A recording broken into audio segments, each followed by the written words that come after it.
China deal? Laughable. And where is the left hiring all these whistleblowers from?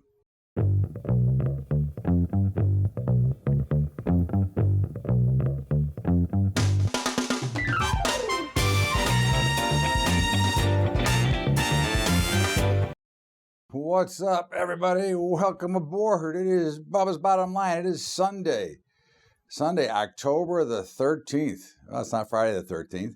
What's up, everybody? And of course, you know, the news was fast and furious last week as we continue to wait on, is China going to make a deal? No deal. Deal? No deal. Where's Howie Mandel when we need him? And of course, early in the week, it didn't look like it. And then I think it was late Wednesday, maybe, that they decided that they weren't going to meet. And all of a sudden, they were meeting, and everything was hunky dory. They had a great time. Okay, and of course, out came the markets went soaring on Friday.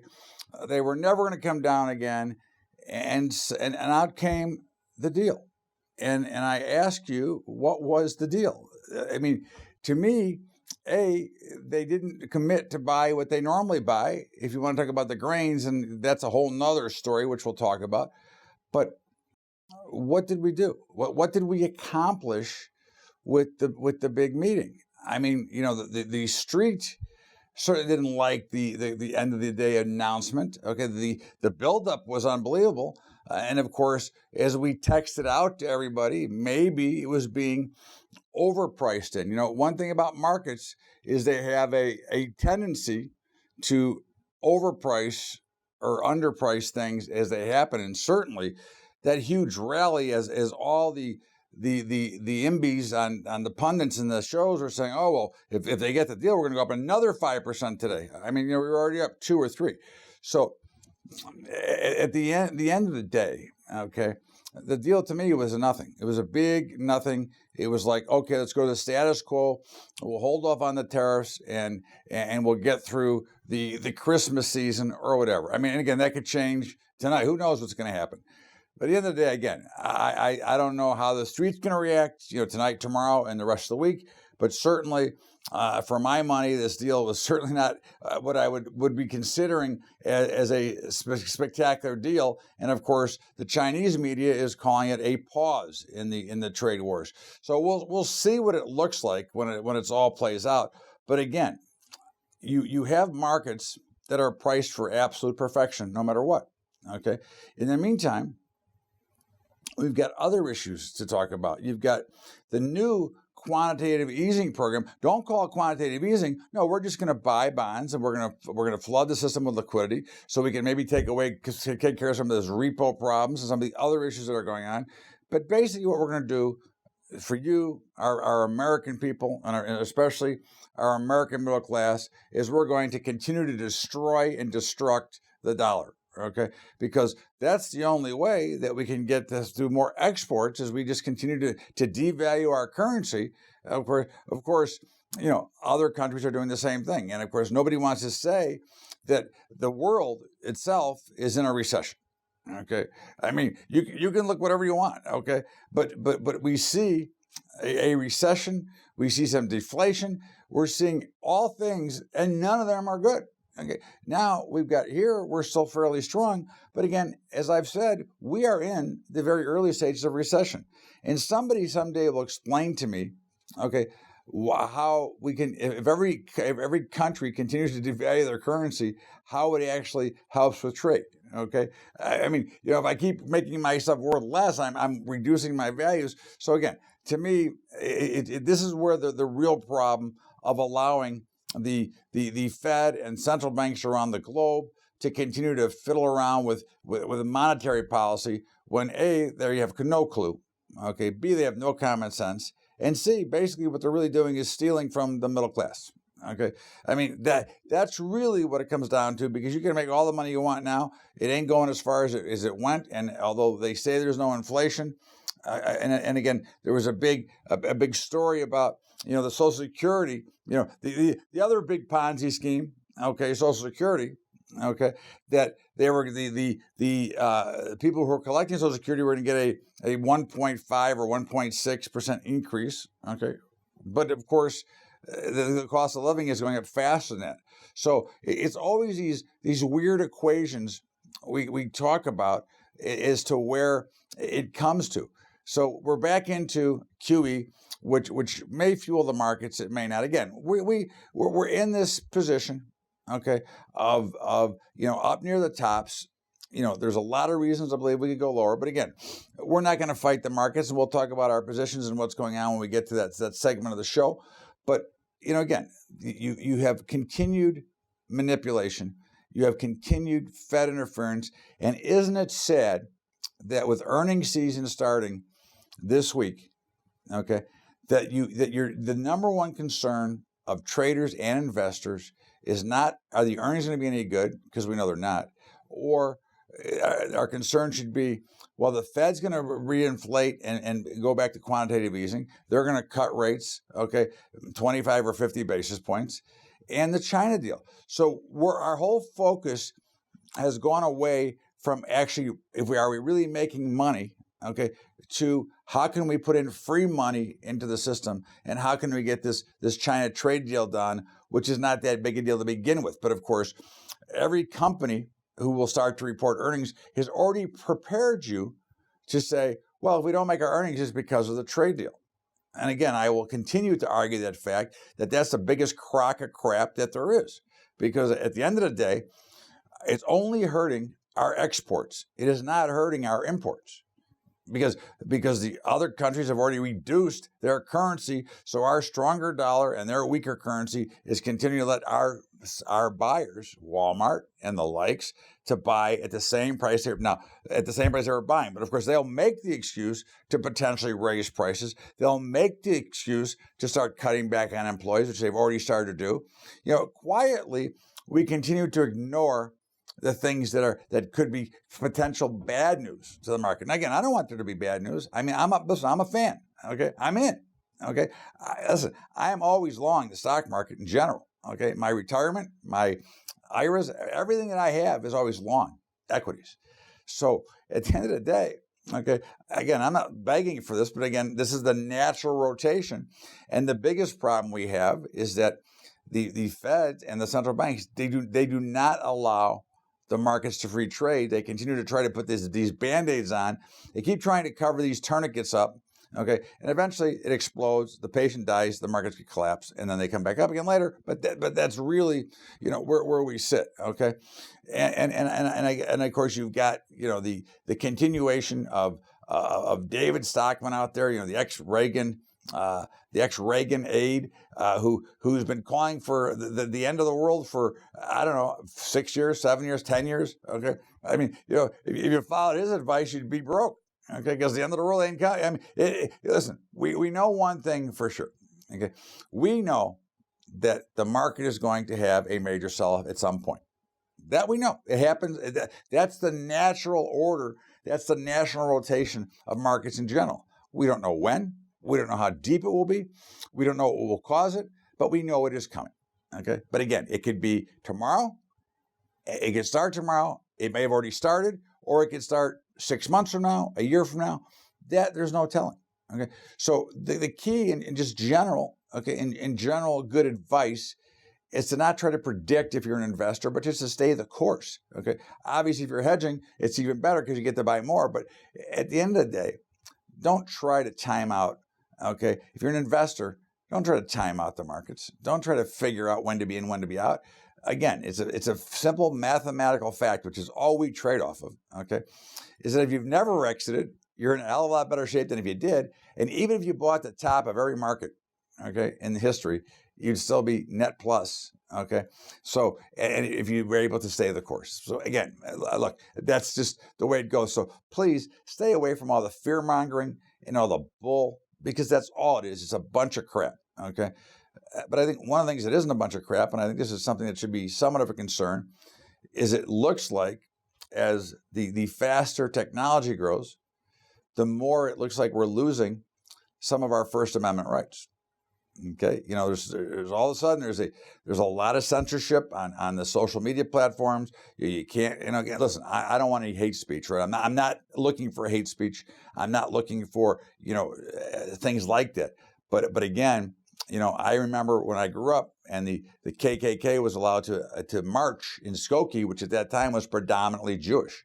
So again, I think that, you have to be able to have the free speech. And of course, as we get more into social media, the more they are eliminating that opportunity of free speech. And I think that is something to be concerned about. I mean, I think you've got worries there, okay, because you can see what's going on right now. We continue to see whistleblower after whistleblower now coming out, which, again, all of a sudden we have whistleblowers because they couldn't overturn the election. They couldn't do this. So now they're into the new and latest thing is to pressure Giuliani to get whistleblowers to come forward. Okay, we'll see how this all plays out. Again, President Trump is not getting impeached. Okay, if you want him out, you vote him out in the next election. Now, basically, he's going to win. Okay, I don't see there's any way he cannot win the next election. They can try all they want, but I think really all they're doing is strengthening his base by trying to be ridiculous. Because shouldn't you care more about the country and moving forward and knowing that in a year from now, I mean, actually almost a year from right now, you can have a new president if you want. Okay, you don't have to. So, but let's waste billions of dollars. Let's waste all this time. Let's not pass any legislation. Let's continue to focus the efforts of all those imbeciles on getting an impeachment. That's the most important thing, because God forbid we should find out that Joe Biden and his son did something illegal. And again, I'm not picking on Joe Biden. I don't really care, because you can go back in history, and I don't care if it was a left president or a right president or who it was. They've all done something that they shouldn't have done. Okay. Again, let's not kid ourselves and be so naive to think that this stuff hasn't gone on. And I'm not saying I don't think they did anything wrong, but again, even if he did, let's not be naive to think that this doesn't go on all the time. Okay. So again, let's keep the ball in front of us and say, hey, it's more important to keep the country rolling. Okay. And then if you don't like who's there, you vote them out. That's really what it comes down to. But I think another big concern to really look at, besides politics, again, politics is a joke in general. Okay, whether you're left or right, it's an event that should be destroyed. Okay, but I think one of the big things to look at is global freight. Okay, you're not seeing anywhere near the global freight, which only tells you that there is a slowdown. Okay, again, these are issues that we continue to kick down the road. We kick the can, we ignore them. Okay, until it's too late to ignore them. So my only words to you are simple. Okay, be careful, keep your eye on the ball, and don't fall into the trap of what everybody would like you to fall into and what the media would like you to fall into, as far as the business and how the country stands. Look inside your own life. You'll get the best idea of how things are going. This is Bubba's Bottom Line. I am Todd Bubba Horowitz, and we're going to step out here for a break, and we'll be back with more after the break.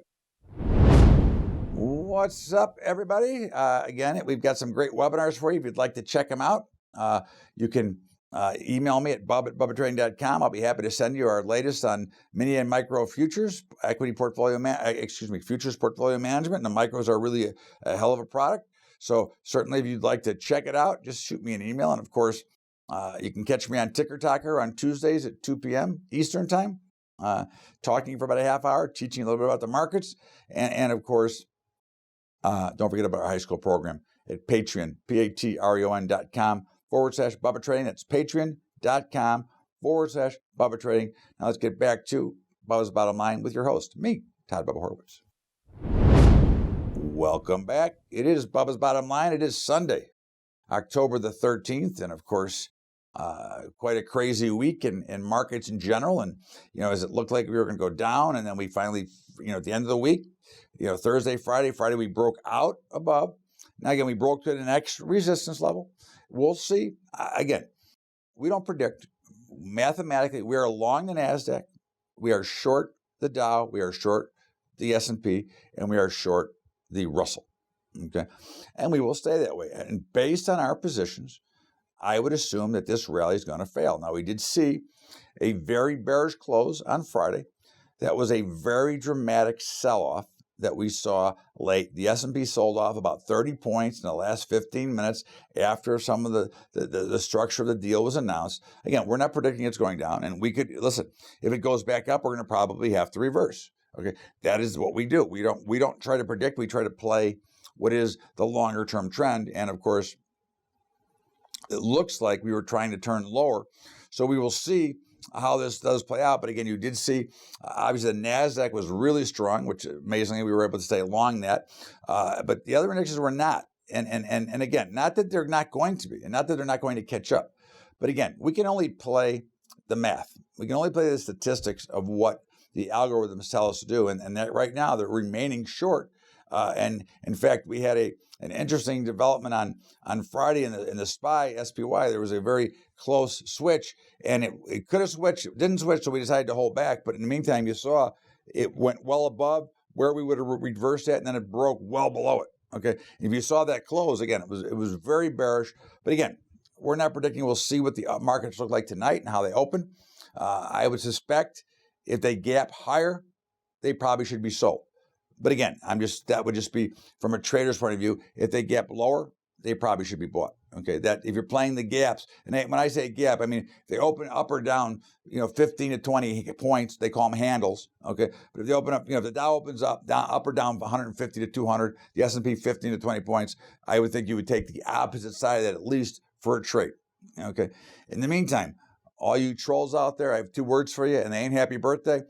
Gold continued its downward descent here, even with the little rallies and trying to take out 1520, which was our level we kept talking about. Now we're back under 1500, and we were under pretty severe pressure on Friday before coming back a little bit, but still closed under 1500, still in trouble, still going down. We are still targeting first 1460, then 1440, and then we'll see from there. Okay, but thank you for all your kind words and letters throughout the week.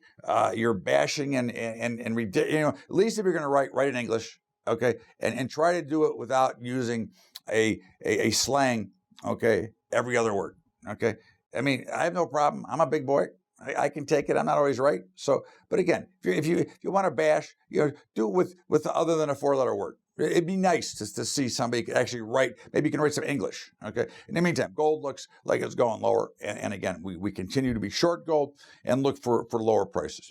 Crude, as we said last week. Okay. Now we're still short, but we expected a bounce. We said that last Sunday that there's no reason that we wouldn't expect crude to be a bounce. Why? Because it was down 10 days in a row. Because it dropped from 63 to 50. Okay. You're going to get a bounce, okay? Just like the market would have gone from 50 to 63, you're going to get some kind of a sell-off. Now, the real question is, how does it play from here? And my guess is the way that it traded last week is it looks like it's going to consolidate only to break lower. We are still targeting the high 40s before this is all done and maybe lower. But again, I was on Yahoo on Friday, and they asked me about oil, and I said, look, they go, what about $100 oil? And I said, hey, in my opinion, I think there's a better chance to see $20 oil than $100 oil, okay? I don't see it. Could I be wrong? Of course I could be wrong. I mean, look, at the end of the day, if the Dow's at 100,000 30 years from now, oil could be at 100 if we're still using oil. So, but I mean, in any time in the near future, I think oil's got no chance to be at 100. And again, we'll see. Again, I can change my mind, okay? If the markets change, I can change. But in the meantime, we're well oversupplied. We're producing as much as we can, and we can produce more if needed. Okay, so we take care of oil. Bonds got clobbered. Okay, and we're just starting to reverse the bonds, going from long to short. Okay, now that's obviously interesting because when bond futures go down, interest rates start to go higher. So the 10-year has been really volatile between 1.5 and 1.8. Okay, we close at the top end of the range here. Now again, is the Fed, with the trade deal in place, going to cut rates? Well, right now the bond market's saying maybe. Now the Fed funds rate are still pricing in a pretty good possibility. So we'll see. This is still pretty much a TV thriller, especially with the QE and the trade. In the meantime, we're short, and I'm assuming that we get another down day in treasuries tomorrow. We'll not only be short to 10, but we'll be short to 30. Okay, but right now we are short to 10 and still long the 30 as we see it. And of course, the dollar was under a little bit of pressure last week and coming right down to our pretty key support here. But again, this goes back to the not QE program, which is a QE program. It comes back to all the manipulation going on. It comes back to trying to pressure the dollar so that we can work on our exports again. And again, I think that these are all issues that we should be concerned about. But again, I expect the dollar to hold. I expect it to rally because once again, if you look at the dollar for what it is, A, it is the world reserve currency. B, it is a fear asset that people go to. So at the end of the day, I expect to see the dollar continue to rally once again, and we still remain long the dollar. Okay, meats. Again, we reversed hogs to the short side. They look okay, right? We shorted them probably at the worst possible time. Now, again, I recommend that everybody not short them there, but wait for the rally to then sell. So if you listen, you short them a little bit higher. But again, we'll see. They could change. They were pretty volatile. But of course, that big sell-off, and then, of course, the China news pushed them back up again. And we keep hearing about the swine fever and the swine flu. So we'll see how they trade out. In the meantime, we're net short, but I'd be watching the 70 level on the upside basis December hogs and look for most likely a pullback from there. Cattle, both fats and feeders, or live cattle. Okay, live and feeders or fats and feeders, same. Live and fat are the same thing. Okay, I expect those to continue going up to check new highs. Okay, they look great. They've held every pattern. They have totally recovered from that disastrous Tyson fire, where unfortunately, this is one thing that you always want to be aware of is, of course, the banks had to get involved, and they did a lot of forced liquidation. Okay, and of course puked out a lot of the farmers and producers that own these. Okay, that had money borrowed, and of course, obviously, the absolute the wrong thing. And we said from that point, from that day, it happened on Friday. We said that Sunday, you got to be a buyer. Okay, and of course now the pattern is confirming, and they look like they're going higher. They look like they can go a lot higher. So we'll continue to stay long and basically the whole ag complex, because when we look at the grains, all right, here we have the grains. The ridiculous WASDE report came out on Thursday, which is the crop progress, I guess they call it. Again, I don't read them. I don't really care because, again, I trade price. I don't really care what the report says. But the report was much more bearish than it should have been, in my opinion, because I don't care what numbers they put there. This harvest is going to be a big problem for farmers across America. Okay, some areas more than others. Some can't even get in yet. The ground is still too wet. Okay, and in certain areas they haven't been able to produce enough. So this is going to create a problem. We've talked about this. Why were grain prices lower for so long? And I kept saying it wasn't a trade. Okay, it was really about the oversupply that we had. Well, I think we're going to start to dwindle some of that oversupply, and this is going to be. I think that we're going to be short this year. I'm going to guess that the average farmer will only be able to pull out about 75% of what's normal, okay, or what's expected, okay. I think the WASDE numbers are bull. I think they're totally nuts. But again, that's just me, okay. In the meantime, grains flew on Friday, okay, ahead of the news, okay, and of course we'll see how they react tonight once they have heard the news. But again, we like the greens anyways. And as I said Thursday morning, before the WASDE report came out, I said on Thursday at Rural Rally Radio, I said I think that the number will probably be bearish. And if it is, and they kill them, I want to jump in and buy them. Because to me, this is a great buying opportunity. They look like they want to go higher. We're long. We expect them to go higher. The algorithm's long. Everything points to much higher prices in grains, and we expect to see them.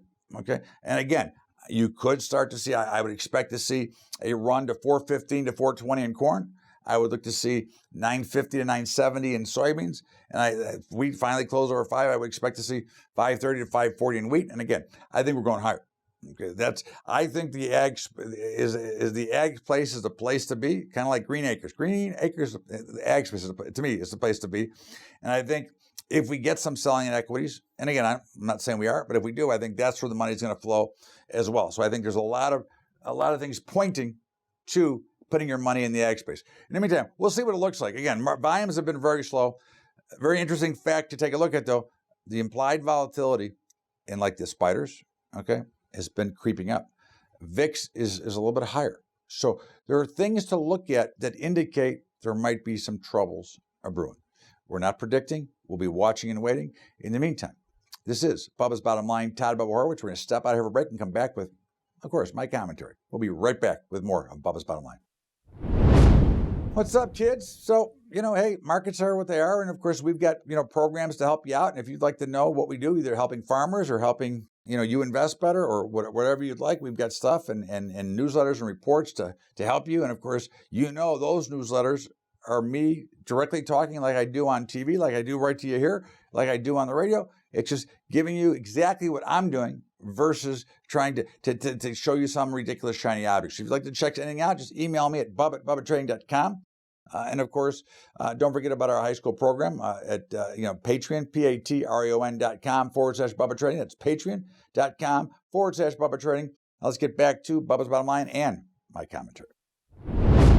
Welcome back. It is Bubba's Bottom Line. It is Todd Bubba Horowitz, Sunday, October the 13th. And of course, every week I give you kind of what I'm thinking about. And, I try not to watch too much of the news unless I know I'm going to be on because I want to kind of know what they're talking about.